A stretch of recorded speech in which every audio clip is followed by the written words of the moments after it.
L'IRCALIM, Institut régional de la qualité agroalimentaire de Midi-Pyrénées, vous présente Midi-Pyrénées, une région à savourer.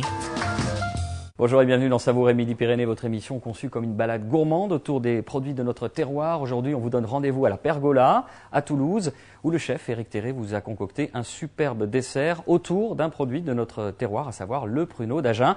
Bien entendu, ce dessert sera accompagné d'un spiritueux du Sud-Ouest. Je ne vous en dis pas plus, on a rendez-vous avec une productrice. Et on se retrouve en compagnie de Véronique Cabos. Vous êtes productrice de pruneaux d'Agen et pourtant vous habitez dans le Tarn-et-Garonne. Mais expliquez-moi ça, je ne comprends pas. Eh bien, le pruneau d'Agen est regroupé en IGP, Indication géographique protégée, et qui englobe 6 départements, dont le Lot, le Tarn-et-Garonne, le Lot-et-Garonne, la Dordogne, le Gers et la Gironde. D'accord. Donc je fais partie de cette indication géographique. Comment ça se passe, la récolte? Est-ce qu'il y a une prune en particulier? Il y a une variété spéciale qui donne ce fameux pruneau d'Agen? Oui, c'est la prune dente que l'on sèche, que l'on récolte déjà à partir du 15 août jusqu'au 15 septembre. Donc un petit mois de récolte. Oui, ensuite on... qui est intensif quand même, ouais. Parce qu'il faut récolter et sécher au fur et à mesure oui, et sécher au fur et à mesure la prune parce qu'elle ne conserve pas longtemps. Et il faut la sécher pendant 24 heures entre 70 et 80 degrés. Il faut savoir qu'il faut 3 kg de prunes dentes pour faire 1 kg de pruneau. Ça réduit considérablement, mais ça garde le fait de ne pas le chauffer à plus de 75 degrés, il garde toutes ses vertus. Ils sont lentes. Alors justement, parlons-en de ces vertus. D'abord, c'est bon, mais il n'y a pas que ça. Voilà, c'est aussi bon pour la santé. En effet, le pruneau est déjà constitué de fibres, tout le monde le sait. Et, il y a d'autres vertus, par exemple, il y a des produits à l'intérieur. Voilà, il y a des glucides, notamment le sorbitol, qui permet de lutter contre la décalcification ou la carie dentaire. Et il est plein d'antioxydants. Il a un fort pouvoir antioxydant, en fait, et ça permet de lutter contre le vieillissement cellulaire. Et ça permet la cicatrisation aussi.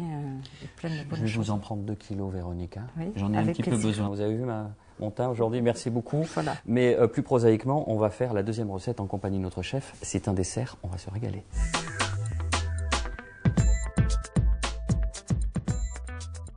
On est bien dans votre cuisine, Éric, à tel point qu'on vous retrouve pour un dessert un peu particulier. Alors oui, c'est un dessert à base de pruneau d'Agen. Donc on va réaliser un tiramisu au pruneau d'Agen et à l'armagnac. On va mettre un demi-litre d'eau, nos pruneaux d'Agen dénoyautés. On va rajouter 4 sachets de thé. Alors ça, c'est original, c'est votre petite touche personnelle. Pourquoi le thé, Éric? Le thé, ça va être pour avoir plus de parfum sur le pruneau et avoir quelque chose de plus, ça va rehausser corsé. Le goût. Voilà. Et là, on va rajouter donc 250 g de sucre et bien sûr un petit verre d'armagnac. Combien de temps tout ça? Et donc ça, on va le laisser cuire une quinzaine de minutes. Juste ébullition, une quinzaine de minutes. On le retire du feu et on le laisse refroidir dans le sirop. Il faut que le sucre se prenne. D'accord. Il faut que ce soit froid pour pouvoir monter nos tiramisu. Pendant ce temps-là, on va réaliser 2 disques dans de la brioche, tranche de brioche classique. On met 2 tranches de brioche sous le toaster. Voilà, on a nos toasts qui sont prêts, ils ont une belle couleur. Nos pruneaux ont bien refroidi. On va pouvoir attaquer le montage avec la crème. Donc le mascarpone, 250 g de mascarpone. On va prélever un peu de sirop dans nos pruneaux pour mettre dans le mascarpone et dans la crème qu'on va rajouter après.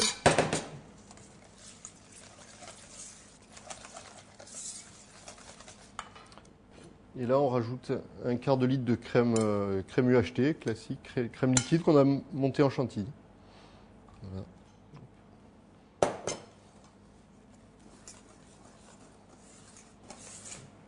Et donc pas besoin de rajouter de sucre pour monter la chantilly, c'est juste chantilly non sucré, parce que c'est le sirop des pruneaux. Il y a déjà un peu de sucre dans le sirop.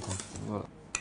Et là on peut attaquer le montage, voilà. Donc on met quelques pruneaux avec le sirop au fond, un disque de brioche, voilà, qu'on va imbiber avec le sirop aussi. Et là on met notre crème. Voilà, là on dispose quelques pruneaux. Et le deuxième disque de brioche. Là, on imbibe le deuxième disque. Vite, il faut finir, j'ai faim.